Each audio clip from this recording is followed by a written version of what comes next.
اللہ رب العزت فرماتا ہے یا حسرتن علی العباد ما یأتیہم من رسول الا کانوا بہ یستہزئون الم یروا کم اہلکنا قبلہم من القرون انہم الیہم لا یرجعون۔ اللہ فرماتا ہے ان بندوں پر بہت افسوس ہے کہ جتنے بھی رسول ان کے پاس آئے رسولوں کا انہوں نے مذاق اڑایا، رسولوں کے ساتھ انہوں نے مذاق اڑایا۔ اور اللہ تعالیٰ فرماتا ہے کیا تم لوگ دیکھتے نہیں، کیا تم معلوم نہیں ہے کتنے تم سے پہلے ایسے زمانے میں قومیں آئیں جن کو ہم نے ہلاک کر دیا، سب ختم ہو گئے۔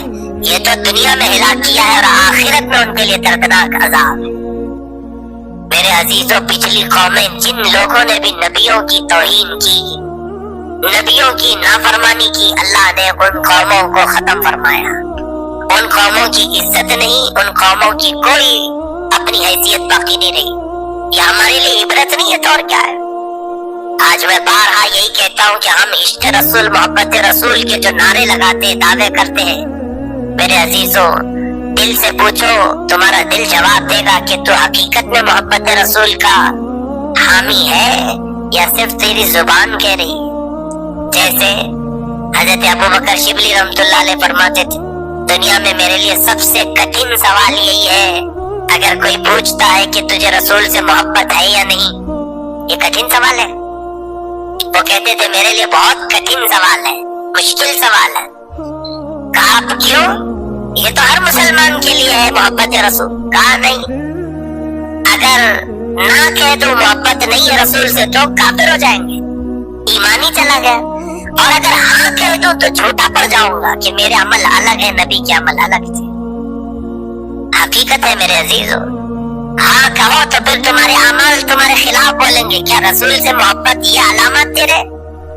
عمل تو دیکھ، نہ چہرہ رسول کی طرح رکھتا ہے، نہ کپڑے، نہ لباس، نہ اعمال، نہ کھانے پینے کے طریقے، نہ اٹھنے بیٹھنے کے سلیقے، نہ بات کرنے کے انداز، نہ لوگوں سے ملنے کے طور طریقے، کچھ بھی تو نہیں میل وہ کھاتا ہے۔